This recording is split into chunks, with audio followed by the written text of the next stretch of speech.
up, everybody? Welcome to another episode of the New Juice. Dude, my lips stopped working. Welcome to the the turkey for Thanksgiving. Yeah, exactly. Episode 105. We're going strong. Thank you guys for joining us today. We have a bunch of crazy stuff to talk about. I mean, just Jay-Z, the accusations about Jay-Z. Syria's going crazy. Connor, anti-Christian hate crimes are up. Is it all around the world? Yeah. Hey. Well, ever has been the case. Oh, yeah. Okay. Yeah. It's always has been. A few more examples. And then Humberto, the freaking, would you call, guys, he's an assassin, right? The guy that killed the Luigi Mangione. Freaking guy. Well, so would you consider him an assassin? Yeah. What else would he be? He assassinated a guy. Yeah. I would consider it an assassination. I don't know if that guy is the assassin, but I guess we'll get into that. Oh, okay. Well, those are going to be our stories. And just right off the jump, let's get into Daniel Penny, 24-year-old Marine that was a legend facing manslaughter. Yeah, exactly. For restraining Jordan Neely during that crazy subway incident, was acquitted after the jury ruled his actions were in self-defense and not criminal. So you don't say. By the way, this incident happened on my birthday, May 1st, 2023. So think about it, Marine veteran, going to college, using the VA loan to take the subway to go to class, when Jordan Neely, a homeless man with mental disorders, including schizophrenia and violent behavior, began threatening passengers. Witnesses reported that this dude was saying this verbatim out loud, okay? Imagine you're on a train. I'm going to kill you, number one. Number two, I'm prepared to go to jail for life from killing you. Number two, I'm willing to die, all right? And everybody's like flipping out. Now, guys, if you notice this, and Brandon, there's no footage pre-chokehold. You know why? Everybody was flipping out because this guy was causing such a chaotic scene. Nobody had time, because you know how it is, bro. New York, anywhere. People are just, they want to be on their phones. So nobody recorded that. Then once it happened, he held him in a chokehold for about 5 minutes. Another guy, Person of color, a man of color, because I love how this freaking media calls it, was restraining, and you see him holding his arms. And then in an interview after the situation, they asked Penny, was it the black thing? They were playing the race card. He goes, I didn't see a black man threatening passengers. I saw a man threatening passengers. And he goes, you guys want to talk about people of color? He was threatening people of color and children and women, and everybody was around there. So he stepped in, held them down. Obviously, the other guy passed away. They tried to make him this crazy, reckless vigilante. And then BLM. By the way, I want to show this real quick. Jake, can you please show? These are the witnesses at the train. No, you could go back, Jake. These are right here. This is just a quick compilation. We don't have to play all of it. This is aftermath. The cops are there. The train has stopped. I think he's in custody. Penny's in custody. But you tell me if there's anybody invoking, this white guy choked out and killed a black man. Tell me if you guys get a just of it. Was it racist or was it justified? Go ahead and play this, Jake. Then he came in, he put his hand so he could come in, right? Okay. I guess he was pissed or something, but I looked at him, right? And then he started taking off his sweater, dummy hard, and then he threw it. And then he told everyone that he had a rough day and that he don't care what happens today. He don't care about going to jail, but that someone's dying to him. Yeah, weird. Well,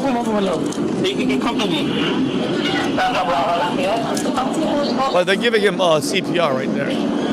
Is that a fight at all? No, he came on the train. I was sitting right there. I was sitting next to everybody that was moving. That was the last one I was sitting. He came on the train. He was like, yo, I'm looking for food. I'm looking for this shit. He was ready to risk it all. Basically, he was basically, he's going to tell the people about to hurt somebody. He's on the floor. He's like, I'm ready to hurt somebody. I'm ready to do this. And he was right here. Like I said, I don't think he did nothing wrong. Everybody knew that he was about to start hitting people. Hurting people. He tried to do this while the cops was coming. They took everybody. I was calling 911. Everybody called 911. Man on the top. He was trying to resist. Took them a long time to come. Okay, you can stop it, Jake. Thank you. And guys, by the way, this goes on for freaking 3.5, almost 4 minutes of every single person said crazy, threatening people's lives, telling he was going to kill somebody, and he's like, I'm going to go to jail. Bro, those are all threats, Brandon. Brandon, could you share? Like, Yeah. What would you have done? No, 100%. I mean, anybody, like, if this was me, I would have done that. If it was one of my family members who were there and it was a guy and didn't do that, I'd be ashamed of them. I'd be proud of them if they did do it. And I think anybody who's criticizing the guy for it, they would be thankful if somebody they cared about was in this position where they're being threatened by somebody and somebody did this for them. But, they're using it like it's the Charlemagne the God thing. They're trying to capitalize on hatred and racism. So, like, the people who want to make something of themselves are trying to feel like they have something to contribute to society by capitalizing on this. And that's what I see with the people who are saying, oh, he's just looking for food. Oh, we need to, I'm tired of seeing all this racism. It's crazy. Yeah. I actually disagree. Why? Let's hear it. Because I think they're bringing the racism into it as an excuse, and we're confronted with a bigger conversation. All right, this bureaucrats and this people that want to take full control of everyone's life, they want everyone helpless, and they think that police is the only people that can help you. When we abide to the laws and the Constitution, we give the police, the monopoly on violence or the monopoly on force, because it's not when it's done by police, it's not violence, it's force. Yes. But the thing is that we're humans, and we can defend ourselves and we can defend people around us, and they're making a point. And right now with the justice system in this country, the trial is the punishment. They grab you, they do this trial, because for everyone here, I think, I'm speaking for myself, they saw the video, they heard what people say, they saw the phone calls to 911, and everyone here will agree that was they should have let him home immediately because he was protecting the public. Yeah. But the point's making to everybody that's seeing this, like, it's setting the precedent that you shouldn't interfere if somebody's That's what being I'm hurt. saying, Brandon. Well, yeah, and you guys, you made a great point. And don't forget what you're going to say. The cops aren't there to stop the crime from happening. They show up after the math. Cops show, rarely in situations like I've seen on the show Cops drive by and they're like, oh shit, somebody does a crime. They're coming later. And as that gentleman was saying, they were taking mad long, okay? So it's up to us to protect ourselves and to protect others. The fact that they're invoking race is absolutely absurd, because I have this too. You guys heard about in June 2023, June 13th, Jordan Williams was a 20-year-old African-American kid from Queens. He stabbed a 36-year-old who was tripping out and threatening his girlfriend and threatening passengers. He took this dude's knife and stabbed him and killed him. Yeah. Got released. Boom. Okay, they had the evidence. They saw immediately. Right. Immediately. And the same thing would happen here. If this was a black guy who choked out the black guy, then if it was a black, we wouldn't have heard about it. Brandon, and to your point, there was a black guy helping him because he was trying to punch Well, clearly that guy's a white supremacist. Oh yeah, like Daniel Penny was. Oh yeah, of course. And that's the other thing, Vinny. You're a veteran. You've been to the military. I have a lot of veteran friends. You can't make it out of the military if you're a racist. Yeah. You can't. No, It's done. one of the most beautiful things. They all make fun of each Everybody other. craps on everybody equally. Everyone comes from every walk of life. Privileged kids, black kids, white kids, Asian kids. Like you can't make it 2 or 3 years. You can't be a retired veteran if you're like a just hating on everybody. Don't get me wrong. We bust each other's balls. Yeah, you do. Whites make fun of blacks. Blacks make fun of everybody. We make fun of the Mexican guys. Dude, but we all loved each other and we were all brothers. No matter what. Nobody gave a crap what the hell. We didn't come in with any hate or any of that bullshit. Nobody. You know what? You know why? Because that guy, that black guy, that Spanish guy, that Middle Eastern guy, your life is in his freaking hands. None of that. All that shit goes out the window. So you're right. That horse shit. Like, is that veteran behavior? That's how we want to portray our veterans? Exactly. Yeah, exactly. And this freaking Marine was like, you know what? This guy's saying he's gonna kill. And what was he supposed to do? I'm very curious. What was he supposed to do? Coward? Well, I'll tell you what he was supposed to do, because this is what makes Daniel Penny such a hero. We were talking about, what would anybody have done in that scenario? What anybody would have done is absolutely nothing, because that is what we have been conditioned to do. Mm-hmm. There's a reason why they tell women in big cities, like, hey, if you're ever being sexually assaulted, yell fire, because you're more likely to get somebody to help you than if you yell rape. Yep. Because they have conditioned the general public to stand there and watch and do nothing. I've never lived in New York, but anyone who spent time there on the subway, you know what it's like on the subway, which is where you kind of sit there. There's a crazy dude over there. Ignore him. Ignore him. They're peeing on the floor. Is he messing with somebody? Ignore him. Don't get involved. It's not your problem. But Daniel Penny saw there was an actual threat to the people around him, decided to intervene, and even though he's been acquitted, he can never live peacefully in New York City again. Oh, never. He's gone. There's basically an unofficial BLM bounty on his head now. Of Where, course. like, you think he can just walk peacefully down the street again? Oh, no, there's people looking for that guy's blood over this. And right there, and just to show, and Jake, can you play this one? These are two BLM. I don't know if she's a leader, but the guy after her, I'll show. But can you play this one? This is the Black Lives Matter's attitude about the situation. Because to be real, they didn't even try. Once the lesser charge was removed, they came back an hour later and said it was deadlock. Less than an hour and 20 minutes later, they said not guilty. These wonderful white people, I hope they celebrate their Christmas while the Neely family is praying and asking God for comfort. Goddamn them and goddamn America. Okay, yeah. By the way, and her guy in the back. Get out. Hawk Newsome. Leave. By the way, I'm shocked the BLM leaders have any time to be there. They're supposed to be stealing money and embezzling and. Well, this is where the money is, right? That's where the money. So oh yeah, exactly. They show up, and this is the crucifix wearing Hawk Newsome, who's a BLM leader from New York, who's been arrested for assaulting police officers. Just FYI, negative, just race baiting, negative ass person. This is him encouraging violence on white people. Play this one, Jake. Like everybody else has vigilantes, we need some black vigilantes. That's right. People want to jump up and choke us and kill us for being loud.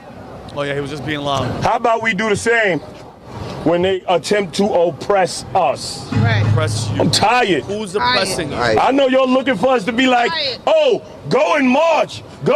No. This weekend, I want you to hold a community event. Everywhere from the Bronx to Houston to Seattle to Florida. Black people, whole community event and talk about what you need. Could you imagine what the world would be like if black people just started assaulting people on public transit all of a sudden? What would that be like? Exactly. I can't imagine. Yeah. That's never happened before. Can you imagine if a white group went up for, let's say it was the roles were reversed, and a white person stood there and goes, hey, you know what?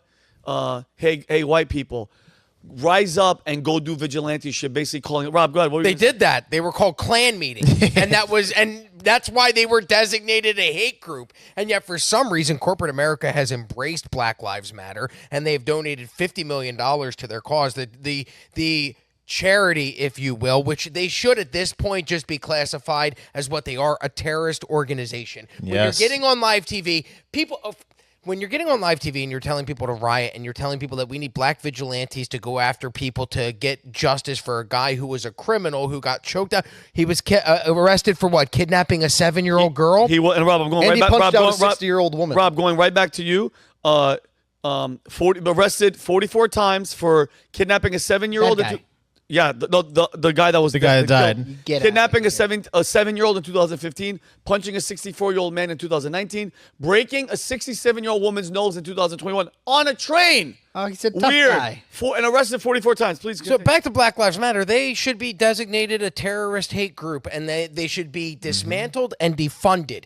They have raised $90 million, of which has gone to Patrice Cullors, buying multiple mansions, hiring her brother to do hundreds of thousands of dollars in artwork and stuff. Yeah. Like this money laundering scheme that they do right out in the open, and then when you call them on it, they go, "You hate black people, you racist white devil, you." It's like, no, I just hate people that are frauds and hucksters. And that's exactly what Black Lives Matter is. 100%. I agree 100%. You know what I'm tired of? I'm tired of seeing people being punching women in the face, then everybody standing around there and not doing anything about it. Which, how many videos have we seen like that? I've seen videos where men walk up to old women, punch them in the face, and there's guys standing around that don't do anything. It's a regular day, bro. In New York, I'm telling you right now, and I've said this multiple times, it's literally Gotham City. If you watch the movie The Joker, at the end, the streets and the people, that's what it's become, bro, from the top down. And that's a bigger problem with this entire situation is New York City, the liberal shithole sanctuary city BS that they destroyed. I'm from Yonkers, New York. They've destroyed this place. You know how bad the subway is? It's like a joke. Like, you know when you talk about Catholic priests and the joke is, oh, the pedophile, where it's like, it's a really serious situation and it's a joke. People joke about pedophilia when it comes to these freaking priests. New York City is like, oh, you want to get raped and mugged and take the subway. Kathy Hochul deployed, I think in March last year, 1,750 National Guard and 250 cops in the subways because of crime. With checkpoints and long guns. And long, yes. What are you fighting, Al Qaeda down there? Almost. The one time that I felt like my life was in danger was 2015. I went to New York City for a radio conference. We had a day off, and I went, well, let's go look at the sites. And for me, I'm a 9/11 enthusiast, so I went to the Ground Zero Museum. And the train ride to go to that to and from, I have never been so scared in my life, where you're just looking around going, when am I going to get shanked? Because every person that was on the train was either sleeping, screaming, or pissing. There was no in between. There was no, I'm going to sit down and I'm going to work on my thesis for how to figure out a solution to cancer. It was some guy taking a shit in a brown bag in a corner. And I'm like, this is New York. You want to talk about, so because, my father wasn't really, but my father was there, but, the drinking and the alcoholism and he wasn't there. I remember 3 stories that stuck out from my father, from his childhood and growing up and living in France. And one of them was he was coming home late from working at the hospital, and he took a train, Rob, and he's on the train, and he is awakened by the conductor, because at the end of the train, they come and they walk through to make sure it's clean, and he wakes my father up. My father got hit in the back of the head, skull cracked open, and robbed. That's one of the main stories I remember of my father, and this is the 70s. Wow. This is the 70s. It hasn't changed. So I think in this situation, bro, it's disgusting to me that I'm not surprised, but it's disgusting. I'm so happy that he got acquitted, Rob. And Bob, I'm going to come to you. So happy for this freaking guy that stepped the hell up, okay? He saw something and he did something. God forbid he didn't, and they killed that guy, let's say killed a freaking child that was on there. It wouldn't make the news. It would have been a blip on the radar. 12-year-old kid killed on the subway. Next, Trump. Trump is this, Trump is that. You wouldn't have heard shit. But because it's a freaking white guy and a black person, and there hasn't been anything happening since George Floyd, because apparently when Joe Biden's in, there's no racism happening in the world, which is, you don't think that there's cops assaulting and murdering people? They're still doing it. You're just not seeing it because they don't want you to see it. Vinny, imagine. Rob, I'm gonna close imagine this. Imagine if we got another video. If we got the video of a kid, God forbid, or a pregnant woman getting stabbed, and then we realized that a Marine was sitting next to that woman. Forget it. We would be tearing him apart in this show. We'll be tearing him apart. Very good point. Who are you? Or me. Yeah. Vinny, weren't you in the military? You just sat there and let her get stabbed and murdered. His brothers in arms. They're like, isn't that Danny? Yeah. Why didn't he do anything? Fucking Penny didn't do shit. Yeah, Penny didn't do shit. But when I covered Jordan or the Daniel Penny case when the trial was beginning, I remember. a couple weeks back, I included a story that happened right after that of a woman was being mugged in a subway station. A guy came up and pulled a gun to shoot at the mugger. The mugger ran off, and the guy got arrested. And the woman who he was intervening to help said, I appreciated it. I just wish he'd found a little bit less violent of a way to help. And I didn't care for the gun violence and everything. And it's like, you're the problem. Get out of here. You were supposed to be in a position where you were grateful to the person trying to help you. Yep. But now this guy's in jail because you didn't like the fact that he used a gun. This is the problem. It's curated helplessness among the population. Go ahead, Rob. None of this was about justice ever, and you know that. It was all about race, and the whole reason that you know that, it's just like the defund the police movement. The defund the police is not about justice. Defund the police is about Black Lives Matter finding... Think about it. You defund the police. You remove the police. What happens? More crime happens. What happens then? More incidents like this happen. Then what happens? It gives Black Lives Matter a platform to get out there and call racism, and then further generate funds. So it's this big cyclical money scheme where they come out and they go, defund the police, we must have justice for black people. But then what that actually does, if they do remove the police, is it encourages crime, that encourages instances like this from happening. When these instances do happen, then Black Lives Matter gets on their platform and they start to yell from their soapbox about injustice and inequality. But really what that just means is it's a hustle for your cash dollars. Yep. And Rob, I'm gonna go to you with your story. Yeah. Well, we're going to stay on some people that might be doing some nefarious stuff. Jay-Z was just recently named and accused of raping a 13-year-old. Rob, what do you have to say about this situation, Rob? Well, Jay-Z was accused in a civil lawsuit of raping a 13-year-old girl in 2000 alongside Diddy. This is part of the ongoing lawsuits regarding Diddy and the sexual assault of, I believe right now it's 120 people have filed lawsuits against Diddy or have active cases against Diddy. This case was actually filed back in October. Did anybody here know that this lawsuit was originally filed in October? No. So this lawsuit was originally filed in October in the Southern District of New York, listing Combs as a defendant. It was refiled on Sunday, which is why everybody started reporting on it, to include Jay-Z. What's interesting is that there was a video that came out this weekend before this story broke from musical artist MIA, which we will play in a minute, who was signed to Rockefeller Records, which was Jay-Z's label with Damon Dash. I've learned what? Rock Nation. Rock Nation. I'm so What sorry. did Rob say? Rob, what'd you say? Rockefeller. Well, Records. Rockefeller was Came to get down. I know. No, Okay. that's not the same. Oh, God, wow. I that's a white guess man. they must Rob, all that's a sound white- alike, too, to me, right? Because I'm just a racist bigot. Okay, whatever. She worked for the record company that Jay-Z owned. She released a video, which we'll play in a few minutes, which it seems pretty, it's odd that video came out before the lawsuit comes out. But in the lawsuit, which was refiled on Sunday, the Jane Doe, the anonymous woman, claims that at the age of 13, after the 2000 MTV Music Awards, she was given a drink that made her feel woozy and lightheaded. She was then led to a room to lie down at that room, and according to this woman, Jay-Z and Diddy entered the room. Jay-Z removed her clothes and raped her while Combs and an unidentified woman watched. That woman is allegedly a celebrity. The lawsuit further claims that Diddy then raped her while Jay-Z and the female celebrity watched. Jay-Z has denied the accusations and claimed that they're a blackmail attempt.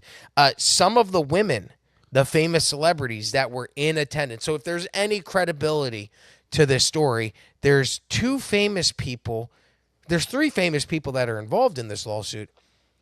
Only two of them are named. The woman is not. So I went through and I asked ChatGPT, can you provide me a list of all of the celebrity performers and attendees, as far as females, that were in attendance for the MTV Music Awards in 2000? Because according to this woman, that's where this rape incident happened, and there was a female celebrity that was watching. Janet Jackson performed, Britney Spears, Christina Aguilera, Aaliyah. And we know that there's weird stuff with Aaliyah because Aaliyah was married to R. Kelly when she was underage. I believe he married her when she was 14 or 15, and then they tried to falsify the marriage certificate, and then she died in a weird plane crash in Costa Rica. Some of the female celebrities that were in attendance: Renee Zellweger, Kate Hudson, Serena, and Venus Williams. And this is an interesting one: Destiny's Child, which was Beyonce's group. Also in attendance: Giselle Bündchen, Macy Gray, Jennifer Lopez, Toni Braxton, Eve Pink, and Whitney Houston. Jennifer Lopez? Well, but here's the thing: according to Jay-Z and Beyonce, the two first met in 1999. Or 2000 and knew each other during this time. They're both in attendance at the same event. They go on to get married and have a family together. I'm just wondering, what are the odds that the female celebrity that was in the room watching was in fact Beyonce? Again, we have no evidence to prove that. We're not saying that. We're just speculating here. But does anybody here see how this timeline would add up for one to insinuate or guess that Beyonce would be that female celebrity? I mean, and why would she be suing, though? Why wouldn't she be suing the female celebrity? You're saying the 13-year-old was Beyonce? Is that what you're No. I'm saying who was the female celebrity that was in the watching room that was with watching the Jay-Z 13? and God knows what. Like, yes. Who knows? Because I know Jay-Z met Beyonce at a very young age, and there's videos of them at the MTV, and it's just like she's wearing a Yankee hat. It's just very, very awkward. And then, Rob, just because I ChatGPT'd it while you were saying, in 1994, at the age of 15, Aaliyah illegally married R. Kelly, meaning R. Kelly illegally married her. Yeah. Right? And who was 27 at the time. How the fuck? That's how a does great that happen? That's a great age gap. 15 to 27, 12 years. Do you know how old Jay-Z and Beyonce were when they started dating? According to Beyonce, that she gave an interview in 2008 with one of those 17 magazines. Which is way too old for them, apparently. She says she would. Zing. That was really Zinger! good. Oh man, I'm sorry I stepped on it. That was go ahead, love so you, go. good. That was perfect. She says that they started dating when she was 18 or 19 and Jay-Z was 30 or 31. So you notice a 12-year age gap between both Beyonce and Jay-Z and R. Kelly and Aaliyah. That's very odd. But there's all these warning signs when it comes to Jay-Z and Beyonce, according to other people. Let's take a look. Here's the video from MIA, if we could, Jake. This is MIA. She used to be signed to what rap label that Jay-Z owned? Rock Nation. Rock Nation. And here she is talking about one of the first demands that Jay-Z made when she was signed to the record label. I met Jay-Z and I signed to Rock Nation. The first thing he told me to do is get plastic surgery. I'm not insecure because I would have got plastic surgery. People make it, they all can turn around and thank Beyonce because that's it. And enough is enough. I'm fucking coming for everyone now. And even Adele, because she's retired now, but her career would not exist if I hadn't made Jonathan Dickens into a manager. And bitch, when she gets an award, she thanks Beyonce. Oh, I didn't want to drip myself in blood and cover myself and swim in goop, in black goop, and fucking like wear devil horns to fucking sell a record. Fuck that. All be a witch. All be that. All of that. Fuck all of them. Rob, I'm just being honest. I so believe that type of shit because I know it happens. I know Hollywood especially, bro. And I said this on the PBD podcast. I can't say this guy's name. You guys, I'll tell you, you'll definitely know. You guys would know who the hell he was. This guy was he was Jewish in Hollywood and saw something in a house going down and he couldn't believe it. It was satanic. There was young people there. And it made this Jewish guy become a Christian. Think about what he saw. Bro, and when I see him, he looks like, when he talks about it, he's gone. He's like, you don't think evil, like when people hear this, Rob, okay, you have no idea the other side. There's light and there's dark. And the times, think about it, Humberto, we go to church, we pray, incense. You don't think evil has their fucking rituals? They do. Go ahead, Rob. What's very interesting is that when you Google and look for this video, all of the news articles are reporting that she released this video on Sunday after the allegations against Jay-Z and Beyonce were made. I know we can't zoom in, but this is Tony, our booker. And I saw this story. If you could, Connor, can you confirm what day does that say? Oh, you opened your camera. Oh, shoot. Sorry. What day does that say? That date says Saturday at 2:47 p.m. So I sent this to Tony. I said, hey, we got to get MIA back on the podcast. She's making crazy claims about Jay-Z.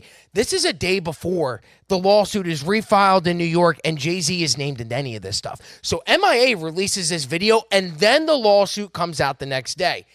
But I also want to play this clip. I just find that timing very odd. Do you guys not find that weird? The day before. It's suspicious, Rob. It's very sus. So it's very sus. And she has ties to the Bronfman family. Who run, what company is that? Universal Music Group? I have to look. Her husband, now ex-husband, they share a child together.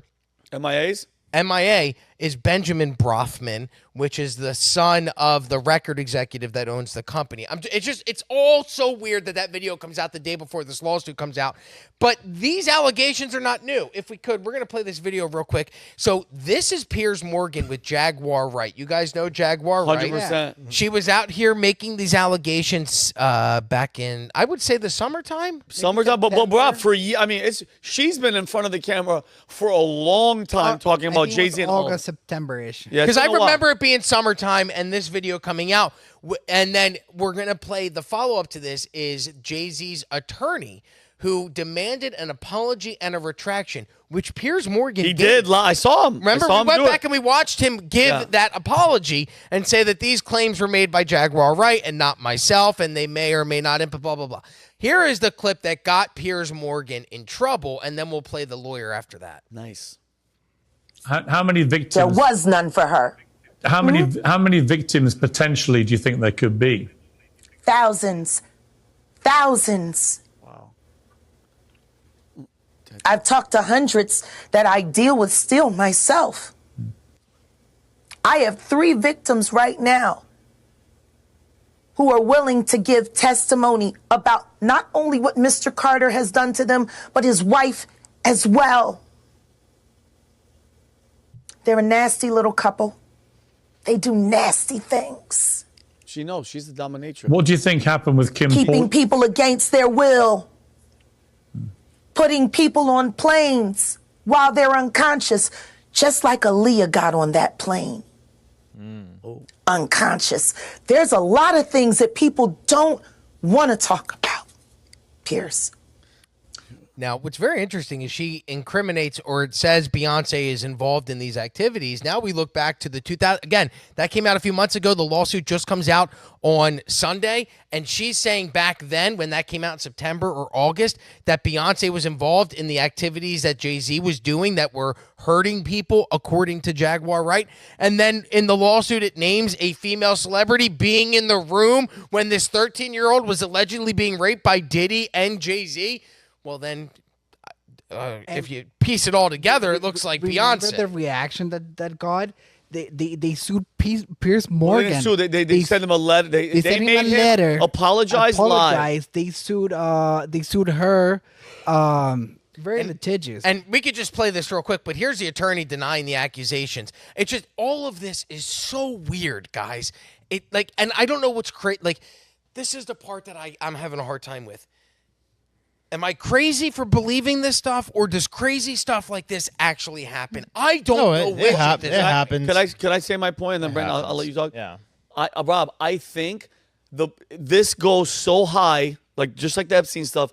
They have it down to a T where they know that they're all protected. Do you know why people, like, I don't want to say his name, they come on, they go, investigate me. Don't say his name. Do this, do that. You know you're untouchable. You know why, Rob? Because the people at the top that are they're compromised as well. And I was telling him, we had lunch before we came in here, and I looked at you in your face, and what I say? Remember we were talking, I go, Humberto, the hell with just looking at the situation, looking at all these people, what does your gut, your intuition, what do you feel about the Diddies and all these people? What do you feel? And he goes, what'd you say? 100%. 100%? Rob, because I know you're not crazy, Rob, because we're just been walking through this life and everybody's like, no, that you guys are, and I'm tired of brushing off. Epstein was doing it and he had a list and we can't see one effing person. Who was the one person? Prince Andrew. And what'd he get? A slap on the wrist. You can't talk in public from the Queen. Has it been Where's everybody else? 4 years. Yeah, how many people went there? This Diddy thing, and I know it's just happening now. Nobody's going to get in trouble. Mark my words. The devil protects his own. He goes to trial in May of 2025. Diddy. So I wonder if he makes it to that trial. But if we can play this clip, these are the guys from TMZ, Harvey Levin, and that's the guy that plays saxophone for the Dave Matthews Band, Boyd Tinsley. And here they are talking to Jack. Joke? His name is Boy. Yeah. I guess that was Rob, a deep guy. I'm so not in the Dave Matthews Band. I went like this. I was like, oh, okay. Yeah, in my head, I'm like, this guy plays the guitar? I'm the only guy that likes Dave Matthews. All right. If we can play the tape, here is Jay-Z's attorney denying the claims and demanding a retraction from Piers Morgan. Shocking to you that somebody comes on a show and then kind of levels these vague-ish allegations. Were you kind of ready for something like this to eventually happen? Listen, there's rumors and then there's nonsense, and this is one step further, right? This is a pointed and formal accusation of something, and I felt it needed to be responded to. So I think somebody reported it was a cease and desist. It wasn't that. It was quite bluntly an ultimatum, which is remove that false accusation that's demonstrably false, or a court's going to order you to. And so I think he made the wise choice and acted accordingly. He meaning Piers Morgan. Removing it and apologizing for it, yes. What changed here in my mind is that somebody on a so-called journalistic platform exploited that kind of random rumor mill, whether it's disconnected from reality or what have you, and lifted it up. And by doing that, they not only caused harm here, but they are also droning out the voices of real victims. And by doing that to get clicks, it didn't just harm the Carters. What he did effectively was to drone out the voices of actual victims in an ongoing. What's interesting is he says either you guys can issue a retraction or a court would order you to issue a retraction. The only way that a court would order them to issue a retraction would be if there was some type of lawsuit. If there was a lawsuit, there would be discovery, which means there would be evidence that it could implicate these people. So that's a very bold stance for the attorney to make. Right. But it's also, if you're Piers Morgan, you're working on YouTube. I know he's got the network and everything, but they don't want to take that risk. They've got corporate entities that they have to protect as well. So for them, it's like, do we want to take this? Probably not. We don't want to risk losing everything. Yeah. But at the same time, if this did go to trial, then there would be evidence that comes out in court, and then we know the truth. That's crazy. And it's crazy when it comes to people that are doing nefarious activity like this, bro. If you're Jay-Z's a billionaire, okay, how good do you think the lawyers and the system and if he is, bro, the layers of protection. That's why when it's people that are broke and they don't have anything going on, they're not protected. They go to jail. By the way, guys, Brian Callen's FaceTiming me. Oh yeah, Brian, I'm actually shooting my podcast live. So, what's up? Well, you guys have any questions for me? Anybody have a question? Is Jay-Z a pedo? I mean, Brian, if you had to get, we're talking about Jay-Z and the whole situation. Well, but that's Brian Callen's like, Brian, what do you think about this whole situation with Jay-Z and the whole? I'd have to look at some of the hidden videos on my phone. You'd have to look. Here's the thing. Yeah, I'm going to come to Florida once a month. I'm going to sit in a very high chair, and I'm going to have all you guys sit at my feet. And I'll feed you bonbons as I answer all your questions. Okay. Sounds good. Okay, well, it's called the Condescending Podcast. Love it. All right. And I just want, Brian, I want you to know, because we all believe it, that you're one of the funniest people on the planet, and we love you. That's crazy talk. That is. I'm going to call you when I'm done. All right, I love you. Bye-bye. I love you. Not for nothing, but that idea with the high chair and the bonbons, isn't that like the basic business framework for Manect? That's Brian. All right, Rob, go ahead. I'm sorry. No, I just wanted to real quick before we wrap up, because my time is limited, and thank you guys for all sitting through this and listening. Tony Busby. So he is the lawyer that's representing a lot of these individuals that are suing Diddy. But I really wanted to find out who Tony Busby was, because is he an ambulance chaser? That's what Jay-Z called him in the response letter. But it doesn't seem like that. It seems like he handles these class action type lawsuits where there's multiple victims involved. But some of them have been like the Deepwater Horizon oil spill in 2010. He litigated that. Time. He litigated the Astro tragedy. Do you guys remember when there was that stampede at the Travis Scott performance? Rob, this guy is a huge lawyer. 125 victims and families were affected by the crowd crush incident. That's what they call it when I go for snacks, a crowd crush incident at Valuetainment. There were over $750 million in lawsuits that were filed, and he helped the families reach settlements on many of them. He represented 25 of the women who accused Deshaun Watson of sexual misconduct. 20 of the 24 lawsuits were settled by June of 2022. The remaining 5 were settled at a later date. So the guy has a good track record, and right now there are 120 individuals that are alleging sexual assault, exploitation, and abuse at the hands of Diddy. There's no word as to how many Tony actually represents, but I do know he represents multiple victims. So this guy has seemed to have gotten results in every other lawsuit. The problem is those lawsuits probably come with NDAs. Requiring people a non-disclosure agreement so you can't talk about the settlement. However, what's interesting is with the Diddy case is a criminal case, and that goes to trial in May. So we may actually have answers despite these lawsuits being settled and NDAs being given out. Do you think it's fair, guys? Okay, it's a civil thing, but if you slept with an underage girl, okay, anybody, I don't give a damn who it is, you slept with an underage girl, and it happened, 20 years ago, whatever. You pay her enough money, and it just stays silent, and it goes away. I think that's settle that. I think that's absolute horse shit. Settle that. But that's what they say. The law is that it's a civil case. I don't give a shit you're guilty of a major crime, and that's why money talks. Probably the worst. That's Worst of all crimes. absolutely, dude. That's why the system is effed. The system is effed because if he pays this person enough, they're gonna say, okay, fine. I'm ruined. I have trauma. I'm a PTSD, whatever. But you know what? I got $20 million. I'm gonna sign this NDA and I'll never talk about it. No.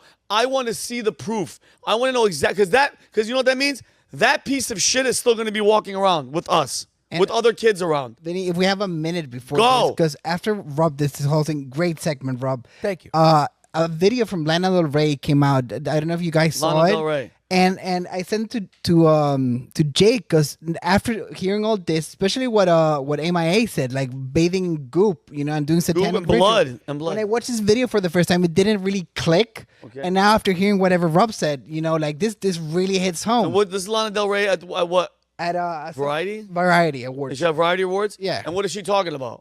Just okay, play it, Jake. He's a big reason why I waited so long to get married and why I met my amazing husband. And I really feel like there's kind of a singer's curse around like meeting an honest partner who has no skin in the game, no dog in the race. And it's super nerve-wracking to have to kind of hold on to an innocent perception of how things could go when you're in an industry where maybe your values and your morals don't quite match up with what's going on. Oh, she doesn't.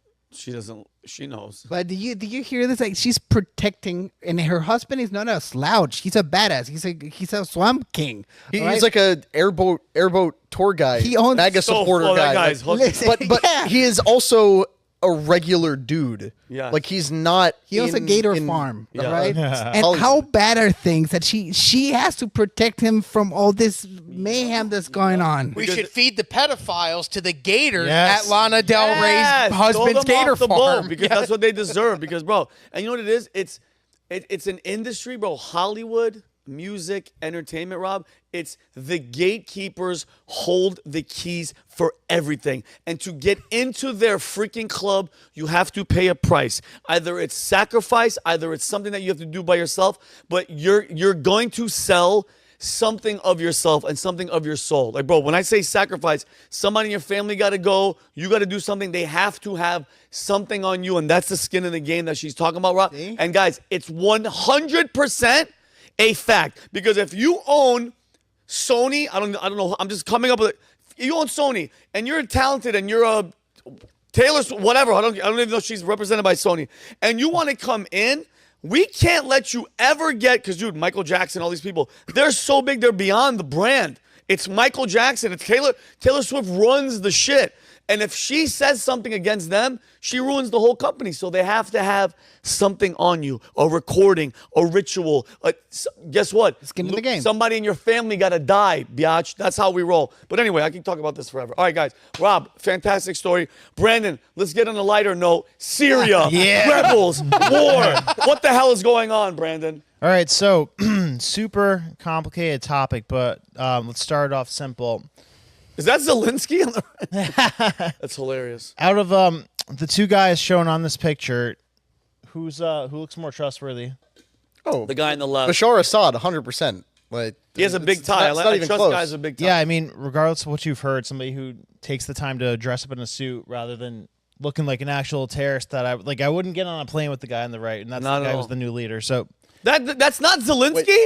no. That looks like Zelensky in a terror. They really dude, Photoshop his face holy in there. shit! That They guy's cloned Zelensky's them. husband. Wow, it does. They cloned them and put them in power, Vinny. That's what they do. Guys, I was being funny, but I thought that was okay. Sorry, So did I, dude. I thought you were like, oh, Zelensky's a terrorist. Haha, here he is. guys, that is turban and freaking beard. hilarious. Wow, that is Holy moly, Jake, thanks for leaving that up. Khabibski. That's Mohammed hilarious. Zelensky. Mohammed Zelensky. Khabibski. that Zelensky's on. I on need the other money. side I need of money. that All right, one. Brandon, go All ahead. right, so before we explain the timeline of what went down the last week, let's take a look at the old based Hillary Clinton, who will explain this better than anybody. Oh, So this is from like 20 years ago, but it explains the situation today perfectly. Look at that haircut. I love Yeah. that.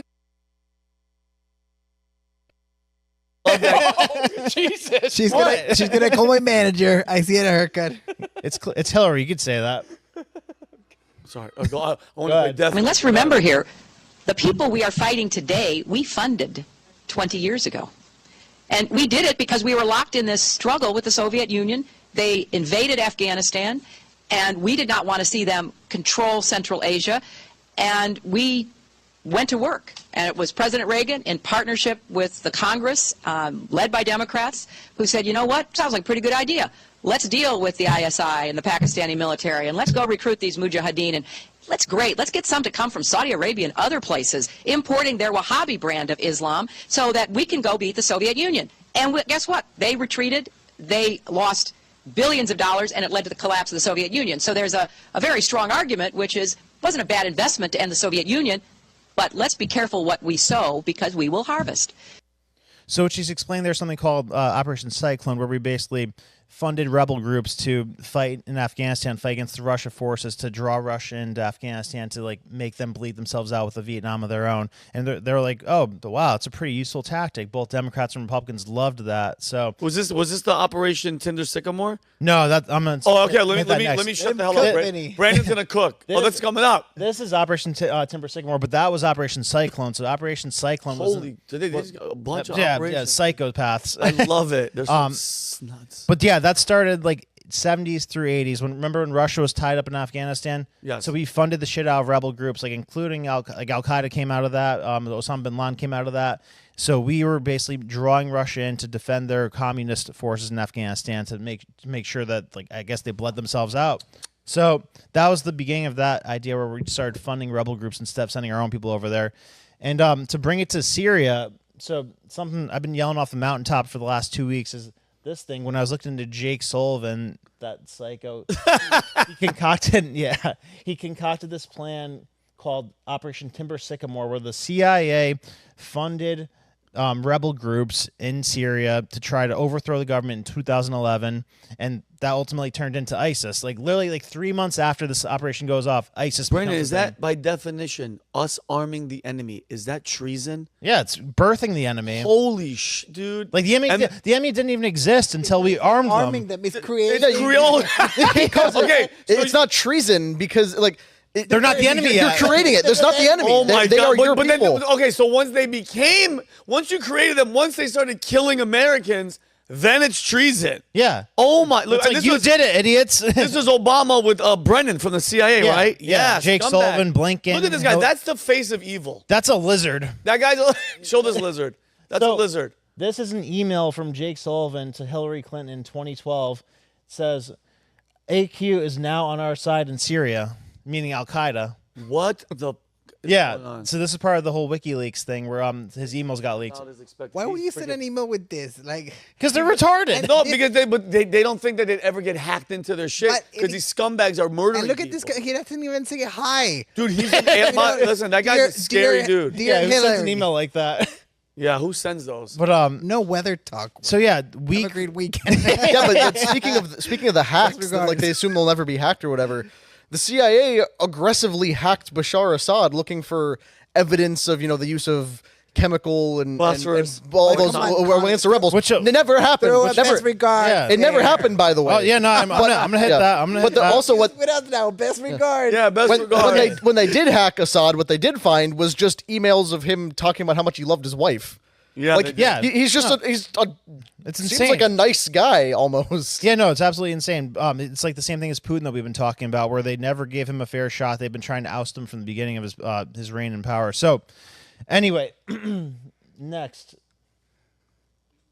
So this is how they reacted to. Oh wait, before I play this, so we created Al Qaeda, we created ISIS through arming rebel groups. Like, just to make it clear, in case there's any questions about that, we created the two main terrorist groups we've been fighting over the last. Because we have to create, because they're the war on terror, that Bush Jr., that scumbag used to say. I'm gonna still throw in allegedly because I'm foreign and they can act on me. Yeah. No, we could have had world peace after World War II if we steamrolled Russia like we should have after we beat Germany, but we didn't do that. We murdered the guy who wanted to do that instead. But story for another day. Here, there. Yes. All right.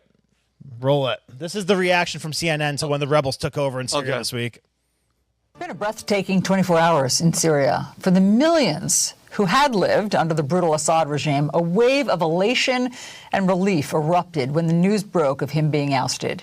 Here's what it looked like and sounded like when the rebels rolled into key cities, including the capital, Damascus. Murdering Christians.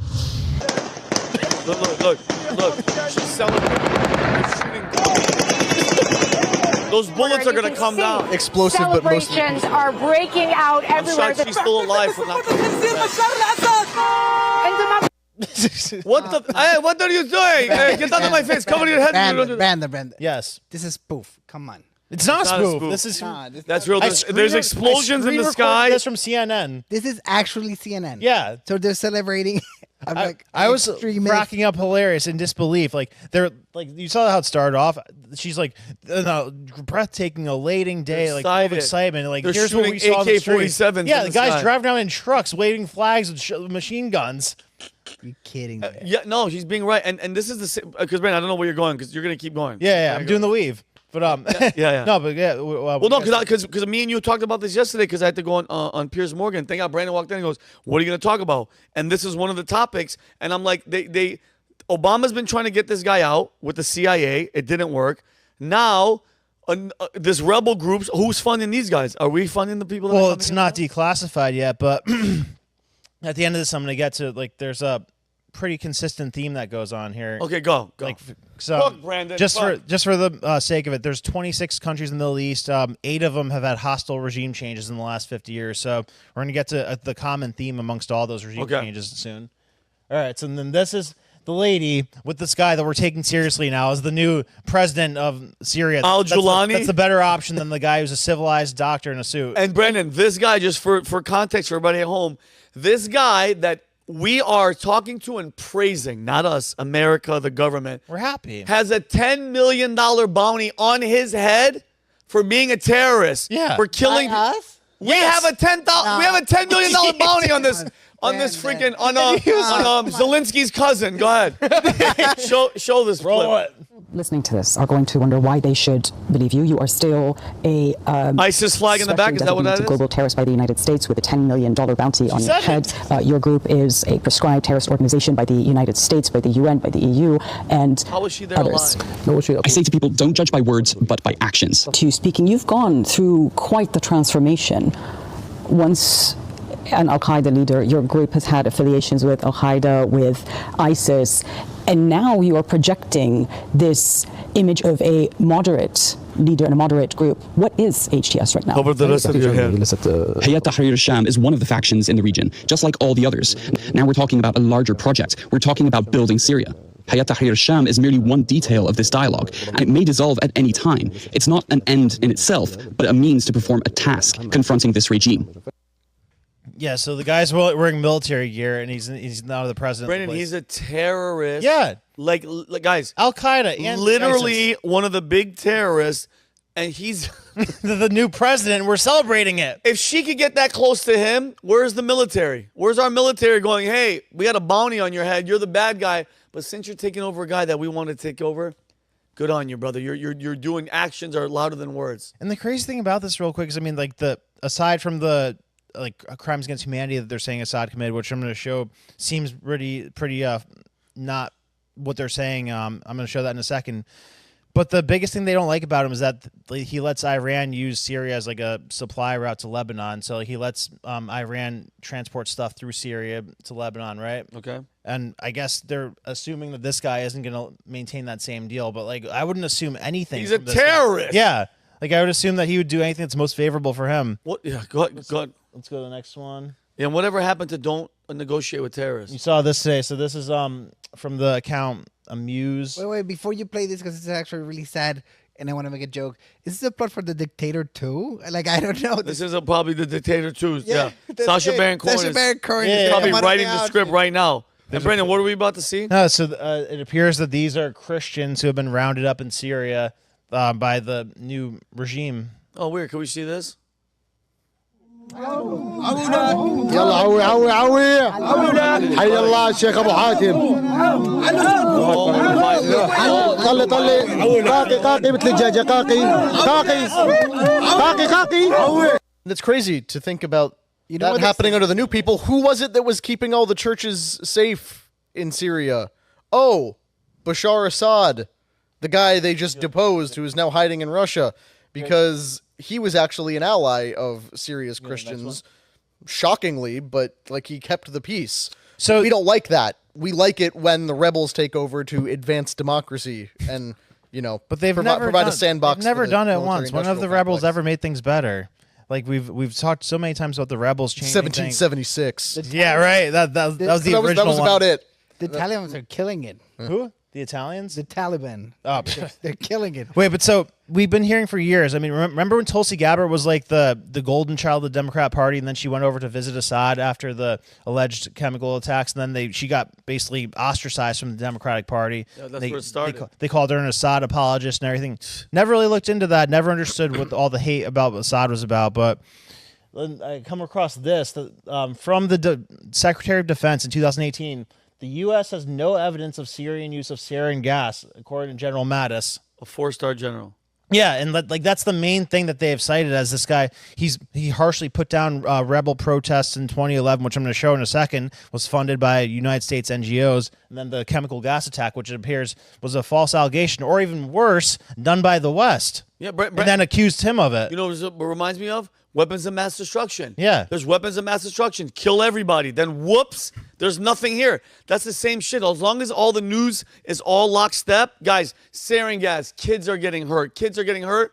You can do whatever the fuck you want. But we need to revisit the timeline of events here regarding the Syrian civil war because we forget how recently a lot of this played out. This was like under Obama. Yeah. The Syrian civil conflict with the allegations of Assad using sarin gas against his own people. That's what was used to justify the mass importing of Syrian refugees out of the Middle East and relocating them into Europe. Primarily, they came through Turkey and then they ended up in Germany and then spread out from there. We talk on an almost weekly basis about how Europe is cooked because they have allowed unchecked migration primarily from Asia and the Middle East, where roving gangs of rapists and terrorists are allowed to wander the streets because nobody is allowed to be nationalist in Europe. But this whole thing is predicated on a lie that we caused. Yeah. So while we were working to undermine Assad, the governments of Europe were also working to throw open their borders to people who were actually not fleeing something their government was doing to them. And all the you see on social media in the last week or the last couple days since this happened, all the Syrians are now like, now I'm no longer a Syrian refugee. I'm just Syrian. And I'm they're celebrating in the streets. That should be the impetus for every European government to say, all right, when are you leaving? Yeah. Your country is fine now, according to you. Go home. Yeah. We don't Wait, want wait, you here. Hold up. So those guys kicking Christians and calling them dog. My Arabic right now is very limited. And calling them dogs. Those are the guys that are in Europe now. Pretty much. Oh, wow. And I mean, I don't know if these videos are accurate, but like I didn't throw them in this yet because it's not verified. But I've seen videos of people hanging from cranes, like saying that I that's just what's saw a happening in guy. Syria. I just saw a guy getting hanged. So I don't know if that's legit or not, but I wouldn't be surprised. Like this is a terrorist group that Yeah, this is a clown world, bro. The fact that we're celebrating I wanna this. sit and talk with the I guy. am so confused. I don't get it. I think it's fake. Like I really thought it was. Well, fake. speaking of fake, you know the Arab Springs where the Arab revolution sprung up all across the Yes. Middle East in 2011, where it was just an organic uprising because they were unhappy with their way of life. Those are, Right? It was, yeah. No, our NGOs funded the shit out of it. The National Endowment for Democracy, its fingerprints are all over it. The New York Times wrote about it. So Yemen, Libya, Jordan. I don't think Jordan was overthrown during that time period. I have a chart of the timeline, but all the countries that went down the Middle East, like Libya, Yemen, Syria, the civil war, a bunch of them, they were all funded by the NGO. So they were training them how to use social media, how to organize. They're giving them money for food, giving them like strategies for how to be disruptive to the government. So, I mean, on the heels of seeing what happened to Gaddafi, which like that wasn't even a subtle one, that was like a heavy-handed NATO-funded operation where they went in and intentionally killed Gaddafi. So after seeing that as a leader like Assad, what the hell are you going to do if you see a protest? You know, you're going to put it down harshly. Of course. So go to this next one. This is just each regime change over the last 50 years. So Can you show this, Jeremy? obviously Iran, Iraq, Tunisia, Egypt. But starting in 2011, that's where you start to see the National Endowment for Democracy getting involved. So Tunisia, NED involved. Egypt, NED involved. And then Libya, straight up NATO support. Yemen, it was NED involved. Sudan, NGO supported. And then 2024, not declassified yet, but our fingerprints are all over it. So, like, why are we doing these regime changes, and like, what's the outcome that we're going for? I mean, there's different theories out there, like the Greater Israel theory and stuff. I mean, I don't know. Like, what do you guys theory? Well, go ahead. I was teeing this one up for you. I mean, we just like the Bashar Assad's chair in the presidential palace in Syria was not even cold yet before Israel started invading territory in Syria, and they said, "Oh, we're just enhancing our buffer zone." Yeah, absolutely, for sure. So they're missile striking people who aren't fighting back. They're sending their troops into places that were not occupied by military forces. There's no engagement. So let's They're see. not at war. They're just taking land now. So tell me if this is the playbook, because this is what's coming to my head right now. Is it destabilize all the places around you so that you justify having to fight them because they're a threat? They're not a stable place anymore, and then you have to take it over because they're Create a threat? a problem, and then you have the solution. Yeah, pretty much. I mean, it's sort of like, not to, open this whole can of worms when you have less than 5 minutes left in your segment, but like the questions that continue to linger after October 7th. How did this attack go unknown? Like the one of the greatest intelligence operations in the world missed this thing that they were warned about months in advance. Right. Well, turns out you could say that they let it happen, and they've been in Gaza now for over a year. It's like, does anyone think Palestine is getting that back? Oh, They're done? absolutely not. No. Like, this wasteland of bombed cities, who would even want that? Well, Right. Israel might, because they can build it back up into something else. So, I mean, it's hard to say, but you mentioned Greater Israel. Like, if you look at the map of what Greater Israel is projected to be, like the territorial expansion that certain factions of the Israeli government believe they are entitled to, it's most of Syria, huge chunks of Iran, basically all of Gaza, West Bank, Jordan, Lebanon, and then down into the Sinai Peninsula as well. Yeah. So this is at least, I'm not saying that's what caused this whole thing, but it does show that there are multiple groups now who are seizing the opportunity to just grab whatever they want in a free-for-all. And as always, it's the people on the ground, Christians, average Muslim citizens of Syria, they're all getting screwed over by governments way over their heads, as always happens. Thoughts, guys? I'm not surprised, bro. And what does Syria have oil? What's their main? Is it just their main export is Syrians? Not Assyrians, which I did see Assyrians celebrating. But go ahead. No, I don't think they have. I'm sure they do have some, but they're not one of like the main oil hubs. I don't think. I mean, all those Captagon. Well, their main thing is that they're in between Iran, Israel. it's a travel. Yeah, it's a transportation thing. Okay, according to Google, as of 2022, Syria's most valuable export for a product is Captagon. What is Captagon? Captagon is an addictive drug. It's fentanyl. Great. Wow. Great. Oh. Wow. That's weird. But where have we heard that one before? Captagon. Poppy fields? What was that really opium-rich country? So it's technically fentanyline. It's FENETHYLLINE. But yeah, it's drugs. That's fascinating. That's the number one export is drugs. And Wow. Syrians. And Syria. But they actually use the Syrians to actually get the drugs out. So that's how. By keystering it. Brandon, great freaking story. We're going to move on. Thank you. All right, guys. Thank you. Connor, anti-Christian hate crimes are up. I mean, we just saw them kicking and potentially freaking, Yeah, that's why this dovetails nicely with Brandon's discourse on Syria, because Christians continue to be one of the most heavily targeted groups on the face of the earth, and governments around the world continue to ignore it. To start off with, let's go back to last week, when two kindergartners were left in critical condition last Wednesday after a 56-year-old gunman opened fire at the Feather River School of Seventh-day Adventists in Oroville, California, which is about 65 miles north of Sacramento. The shooting occurred roughly after 1 p.m. This is a very tiny Seventh-day Adventist school, has about 35 students. I believe you have a picture of it. It's one building, out in the middle of nowhere. This is a tiny little school that was targeted.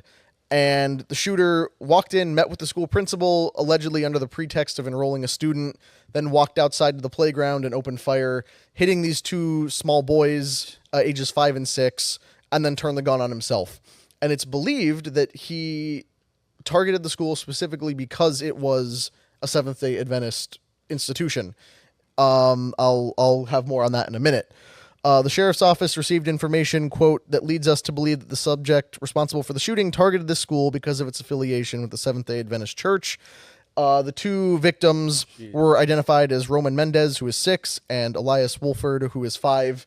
Both of them are in critical but stable condition, showing signs of improvement. They've been awake after the multiple surgeries they've had. They were shot multiple times, but they're alive. They're alive and seem to be showing signs trending towards recovery. So thank God for that. This could have been so much worse, but it does get worse because the sheriff's office accessed the writings of the shooter, who I went out of my way to not name on this one because sometimes you go back and forth on that, but this scumbag's name doesn't deserve to be out there. They found in his writings he wrote a brief manifesto about it. Countermeasures involving child executions have now been imposed at the Seventh-day Adventist School in California by the International Alliance, a group that nobody can identify. This guy was a homeless, mentally unwell person, but this is where it gets interesting.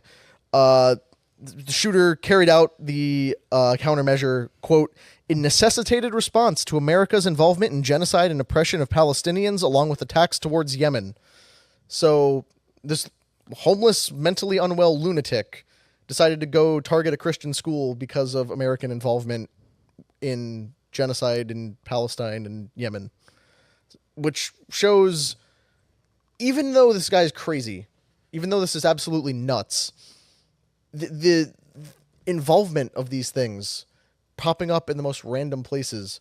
But we've already seen Christian schools targeted by mentally deranged people before. Remember Covenant School in Nashville, where the just absolutely insane trans woman, or woman who identified as a man, walked in and killed several kids and adults as well. And then she got shot. And then got ventilated by the cops in a textbook takedown that should be studied for generations and enjoyed by all people who think that school shooters should burn in hell, which, I don't think is a controversial thing to have said. But yeah, just the shooter was a homeless man who moved around the Sacramento area. He had been convicted of multiple crimes in the 90s and 2000s, including theft, fraud, and forgery. He had recently stolen a truck. He just lunatic who, for whatever reason, seized on foreign relations and the goings on in the Middle East as a reason to go kill Christian kids. But District Attorney Mike Ramsey said it's possible that the shooter would have been charged with a hate crime if he had survived. But like I said, he turned the gun on himself after shooting. Howard. The best thing he ever did with his life, honestly. But which is kind of a good thing because the response of California police. Yeah. I don't know how long they would have taken to do it. For a long time. You know? What do you mean? District Attorney said maybe he would have faced hate crimes because it was targeted, but forgive me if I'm skeptical. Because even though this was covered by like the Associated Press and multiple other outlets, it was not discussed. It did not dominate the news cycle like other school shootings do, where you hear about them for weeks, months, years at a time. This was deemed to be so minor that it was barely mentioned. It didn't really receive much coverage on the airwaves or anything. So forgive my skepticism if I would struggle to put faith in anyone pursuing hate crime charges over somebody who targeted Christians. Which brings me to this post from J.D. Vance a couple days ago. We're moving north of the border now to Canada to show another ongoing problem that very few people are actually willing to discuss. To quote from J.D. Vance, Canada has seen a number of church burnings in recent years thanks to anti-Christian bigotry. All over the world, the Christians are the most persecuted religious group. And then referencing the guy down below, Jamil is speaking the truth. Shame on journalists who refuse to see what is obvious. This is in response to a Canadian journalist who was attacking a member of Canadian Parliament for implying that there is any sort of anti-Christian bigotry at all, saying that, modern conservatism is just about making people victims when they're not. Definitely it's conservatives who do the the victim game 100%. But to assess the merit of that claim, let's look at the actual stats. Here's an article from the beginning of this year. At least 33 Canadian churches have burned to the ground since May 2021. So far, 24 are confirmed arsons. That's actually an older number because the article says 33. The real number is actually much higher, and factoring in acts of vandalism that aren't burning, it's closer to 85 churches that have been burned, vandalized, and attacked since 2021. Why 2021? Because at that point, in the Kamloops region, there was a native tribe that said that ground-penetrating radar had picked up on a mass burial site outside of a residential school, which were church-run schools that the government would send native children to be educated. They said they found the remains of over 215 kids buried outside the school by using radar. And in response, churches all across Canada immediately started getting burned to the ground. This happened dozens of times. I have Justin Trudeau's quote, actually, when he weighed in on it. Trudeau said in July 2021, "I understand the anger that's out there against the federal government, against institutions like the Catholic Church. It is real and it's fully understandable given the shameful history that we're all becoming more and more aware of and engaging ourselves to do better as Canadians." Now, he also said it's unacceptable and wrong that acts of vandalism are being seen, including against Catholic churches, but when you call it understandable, that's really not that strong of a condemnation. Pope Francis himself spoke out in condemnation of this, saying, "For the deplorable behavior of those members of the Catholic Church, I ask forgiveness from God. I would like to tell you from the bottom of my heart that I am very pained. The content of faith cannot be transmitted in a way contrary to faith itself." Well, bad news for both Justin Trudeau and Pope Francis. Turns out there's no bodies down there. There has never been any evidence beyond that initial claim that these mass graves exist. It's been 3 years. There have been no excavations, no plans for excavations. But what they did do is take a bunch of money dedicated to that inquiry and just make it disappear. Nobody knows what happened to it.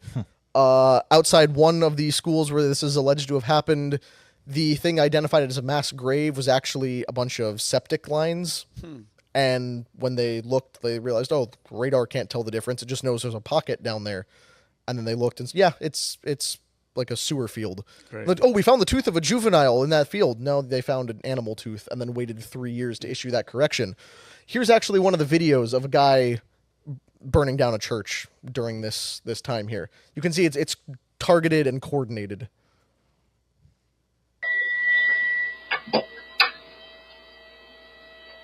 Does he not know how to open the freaking thing? Clearly not.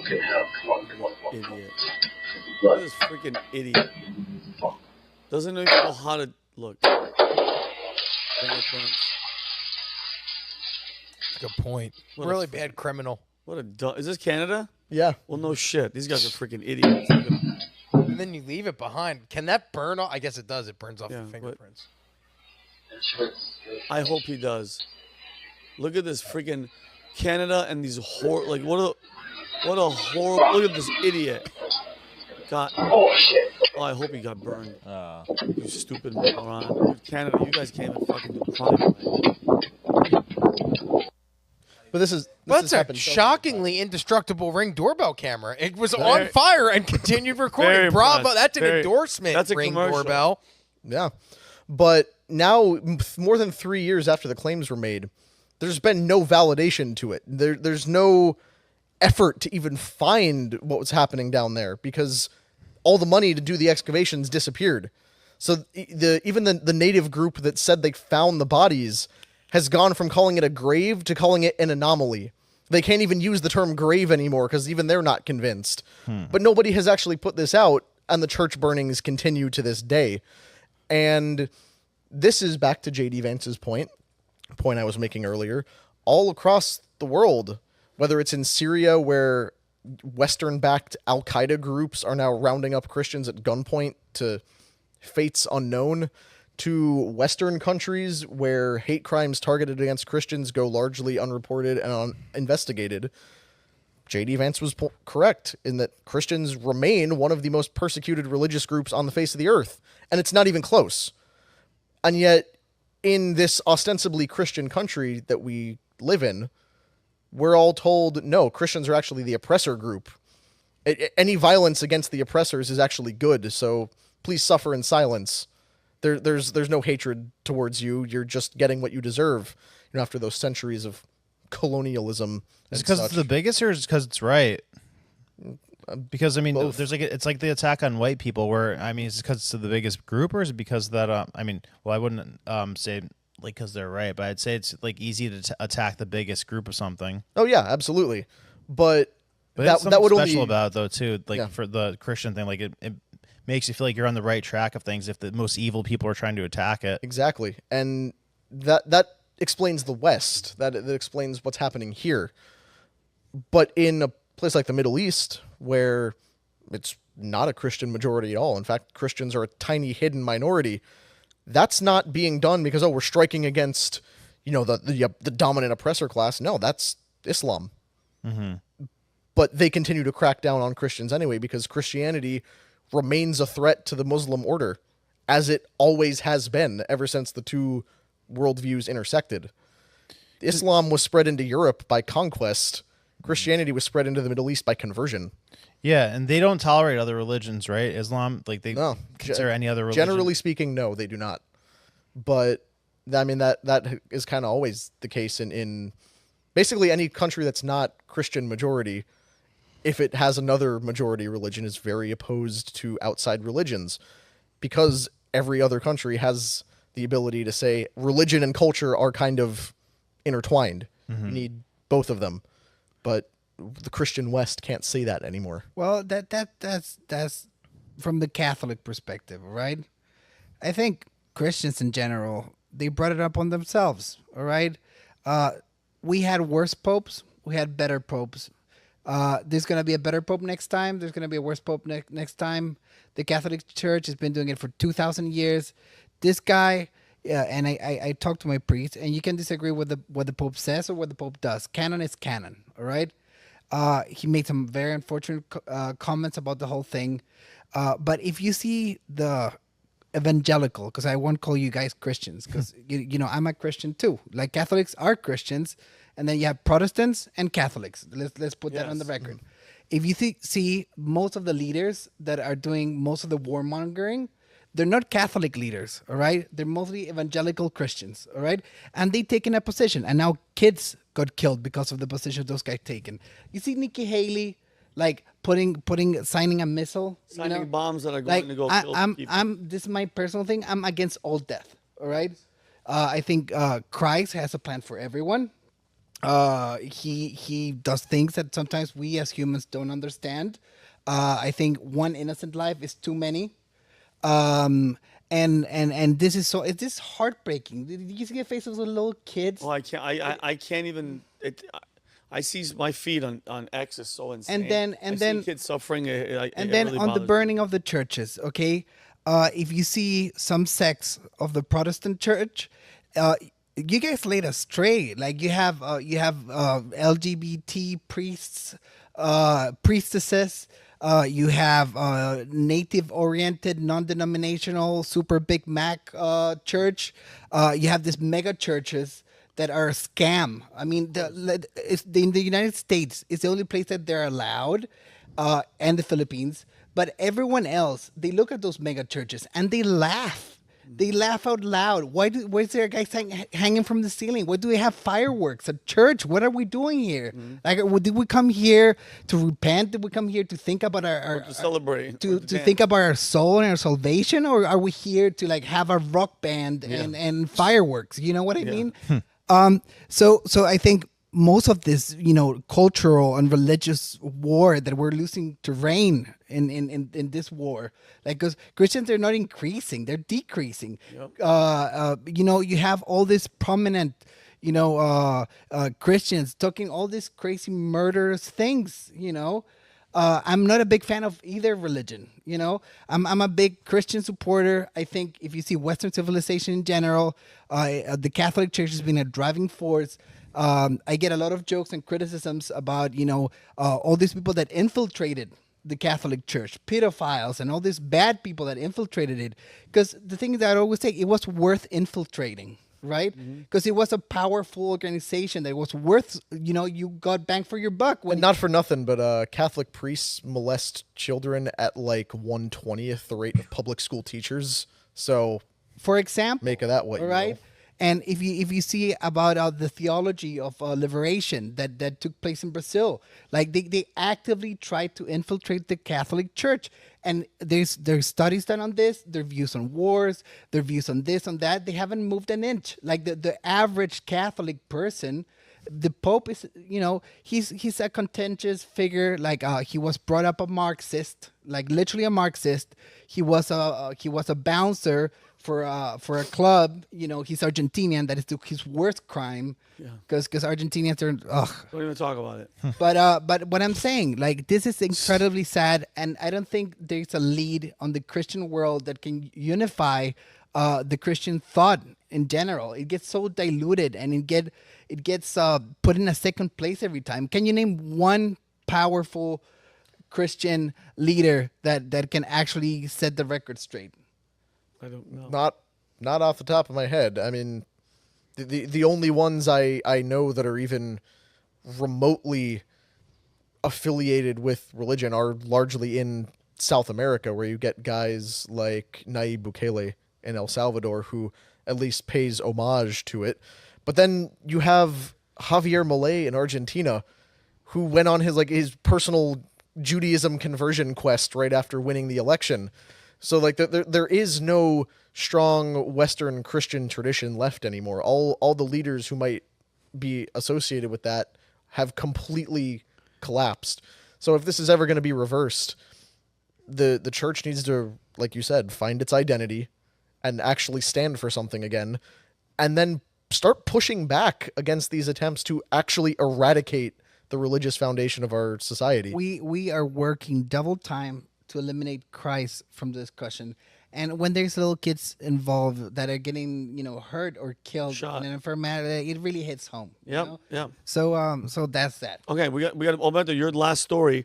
We got to hit it, and we got to move fast because we are almost out of time. All right. So Humberto, the Luigi, who was the CEO murderer, the assassin, what was his name? Luigi Mangione. I can't pronounce it. What is it? It's Mangione.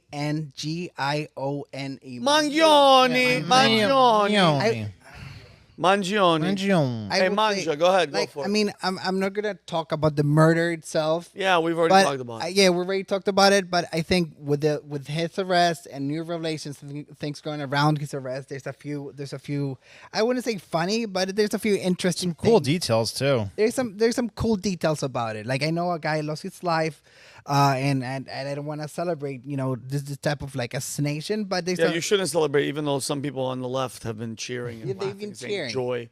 And I have a theory that this guy, he is gonna be turned into a folk hero if he's not already. I've seen a lot of tweets. He already is. You realize they just had a UnitedHealthcare CEO lookalike or shooter lookalike competition. I saw it, and let's look at some of the most famous serial killers and murderers in the lineup. If you go left to right. Let me guess. Ted Bundy. All right, Ted Bundy. He got multiple letters and large crowds of women waiting outside for him when he got arrested. Ted Bundy. Jeffrey Dahmer. Good. In prison, he received letters, money, and other gifts that were romantically interested in him. From who, though? Chicks or dudes? Because he was into eating the fellas. He ate black guys. Yeah, he loved dark meat. Well, listen. He did. I mean, if we're going to be honest.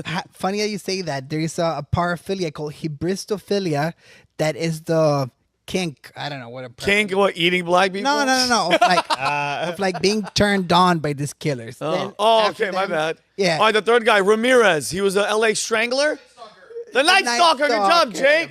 That guy had a girl marry him. This guy in 1996 had a girl that was his pen pal. She was hot. She was blonde. She was blonde and beautiful. Marry him in jail, and then. And my boy, Charles Manson, CIA operative. I don't even have to talk about Charles. Yeah, he was a CIA guy. All right. Yep. So what do we know this far? If we go to the mugshot, or this the Girls guy. are Julia. You can't. By the way, you can't have a guy be a murderer and then put that up because girls are like, "How dare that son of a?" Oh, yeah, nice. This is Luigi Mangione or Mangione. Just to go like or this. However you pronounce it. Some freak facts about this guy, if he's the guy, all right? Everything is evolving right now. Like, allegedly, this is the actual guy. I'm skeptical, to say the least. We're going to get to it. Okay, so allegedly, this guy, Italian family, 26. Wealthy, not rich, wealthy. I think his grandparents did really well for themselves. He was a bit of a big brain guy, like Ivy League school, high school valedictorian. He was involved in the field of AI. He was doing very well for himself until all over a sudden he disappears for 3 months. Nobody knows where this guy is. CIA training, maybe. Allegedly, like I didn't even put it there. He posted a YouTube video that was scheduled. He's scheduled. Yeah, he scheduled a YouTube video, very cryptic about him doing something. All right. Oh, God.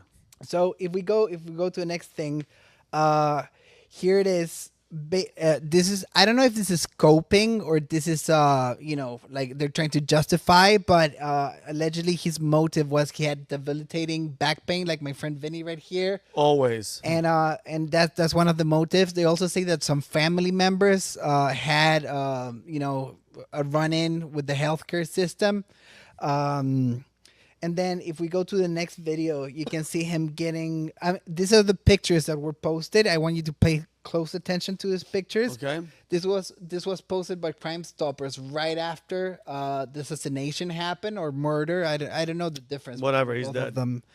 And then we can see the video of him getting arrested. This happened yesterday night, if I'm not mistaken.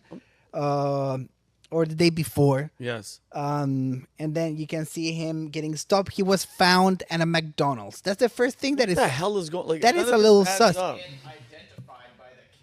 Yeah, but it's like he was at McDonald's with the gun and a manifesto and a fake ID, wearing the same clothes, different from, like, currencies. Like he had Monopoly money. And then he claimed that money was make any planted sense. on him. The best tweet that I saw was that McDonald's workers will turn you in. But if he had gone to, what's the fried chicken place? That KFC? No. Wendy's? Chick-fil-A? No. Popeyes. Yeah. If he had gone to Popeyes, the employees would have helped him hide the gun. Yes. That was the best tweet that I saw. Well, also it's like the whole thing surrounding. Oh, it's a ghost gun, like one of the 3D printed ones. Yeah. Like, We're gonna get to that. odd. We had a little discussion with Vinny about We'll this. go ahead and cook. Go. Yeah, let's go ahead and play the video. Let's have just get Very uneventful. Well, yeah, you know? uneventful because, dude, I don't know, man. I What don't makes know. somebody Look do at- that? Look, he looks like he has no idea what's going on. Look at this. I don't know. He looks weird. Look at a zombie right now. That's all I needed. Jake, just let's go to the next thing. And I don't know if this is a mugshot that they took of him. And just pay attention to his face right now because we're gonna go back to it. Let's go to the next thing. I don't know if Rob, did we play this video? I wouldn't show the actual You wouldn't show it? No, we didn't show it on But the that's a good podcast. shot for just show that part. That's him pointing the gun about to shoot the guy. You can watch it without having it show on the thing. No, that's Well, fine. We don't need to. I've you seen guys, it. you guys have seen it. We've You seen it can a bunch watch of it. times. So he proceeds to shoot the CEO, and then every time he shot the guy, he goes and racks the slide of the gun. Yeah. All right, and it wasn't it was a very weird, like, learned behavior because he was expecting for the round not to cycle and for the weapon to malfunction. So all these crazy wild theories came out that he was using an assassin gun, probably a welder gun, those guns that you have to cycle every bullet manually. And then you see the hand motions, and they debunked that myth. And then I brought the opinion of two gun experts that I also like to shout out. They're great guys. The first guy, well, here's a picture of the gun, and this gave us a clear insight that and I have the a 3D printing gun expert clarifying that this is actually a 3D printed Gun? at least gun. I mean, the top is a Glock slide, and then they 3D print the bottom part of the gun.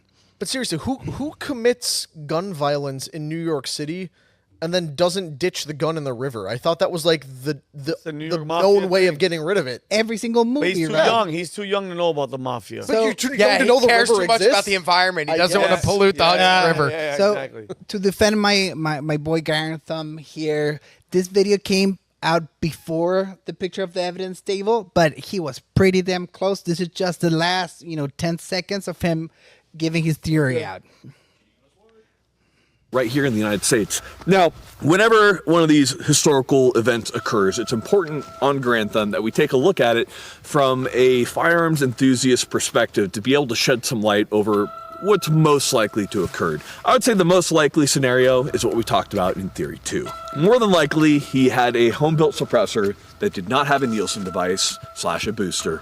Therefore, the weapon wasn't able to cycle unless he manually cycled it. That would be our conjecture. Jeremy, do you tend to agree with this? I completely agree. It seems extremely unlikely that he would have had an NFA item. It's really easy to manufacture on your own with a little bit of crime mixed in. I know. And clearly, it's a lot of crime. And clearly it's illegal in New York, so he can't have it there. Right. Murder's illegal, suppressors are illegal. No, it's stupid. Here's the thing. From what we can tell, it was a home-built suppressor. That would be my conjecture. And on top of that, we really do need to note that NFA items really account for almost less than zero any type of crime that occurs. They're probably going to use this as a push. This is my soapbox. If they try to use this as a push, banning suppressors, that's dumb as fuck. Suppressors are a constitutional right. Firearms are a constitutional right. Don't let them use this to try to take away your rights. That's a very important message that he says right there. And then the next guy, this is after the evidence dropped. This guy, his name is PRS, and he's the #1 3D gun printing guy in the world. Okay. I'm right, PSR. He's tremendous. He does all these fun builds that he prints at home. I don't know how he still has a YouTube channel. This guy is fully monetized. Yeah. And I said the B word once, and I got freaking a strike. Maybe you need to wear a mask. And this is him on the gun that was used during the crime. PSR from the future here. I'm literally editing this right now, and the question has been answered. The evidence photo of the gun apparently used in this murder was released, and it is a 3D printed gun. It is what appears to be a V1 Chairman 1 design, Gen 3, I think, Glock 19 aftermarket slide with suppressor height sights, threaded barrel, and this is a design which utilizes the V2 rails. It's originally designed by Navigo Boom. It's pretty insane. I'm going to continue to go throughout the video talking about whether it was or wasn't a 3D printed gun. So, I don't know. We haven't been able, now that we have more information, we haven't been able to talk about this openly. And that's the last thing. His eyebrows. His eyebrows look way different. So we're talking about a guy, highly intelligent, allegedly, or highly schooled, from a good family. We heard the response this morning, yesterday from the, it was on the PVD podcast, what they said. They were horrified about the whole thing. That disappears for 3 months. Follows right-wing figures on Twitter and declares himself Marxist anti-capitalist on his manifesto. Marxist sounds just like everything fell into place too neatly. Like he has the Unabomber's Manifesto, Industrialized Society and Its Future on his Goodreads page. He wanted to read Mein Kampf. He had all these cryptic tweets and this whole thing about his ayahuasca trips and everything. Everything added up a little too perfectly. And then for them to catch him in the McDonald's, like we said, with everything in his possession. It's like he didn't change clothes. He didn't stash the stuff. Either this guy is completely out of it, or it's a plant. And or like he's MK-Ultra'd. Yeah, exactly. Like you're showing with this image. Also, those are not the same eyebrows. What do they have him go get his eyebrows threaded before the shooting, and then they glued them back on? He's just Italian, and they grew back really fast afterwards. Well, Brandon can speak to it. He's Italian. Well, yeah, but and he gets his eyebrows straightened. Yes, so I can really speak on this. You know what I find very, very weird, odd? This dude, we find out who he is, and on Twitter, less than 3 hours, we know everything about this guy's life, his background, his grandfather, his eating habits, his writing habits, his eyebrows, what he did, valedictorian speeches. We got that all done, right? Trump assassin, Trump shooter. What was Thomas his name? Matthew Crooks. Thomas Crooks had 6 cell phones, and they got into all of them and everything. Nothing. We don't know nothing about that guy. It's been 5 months.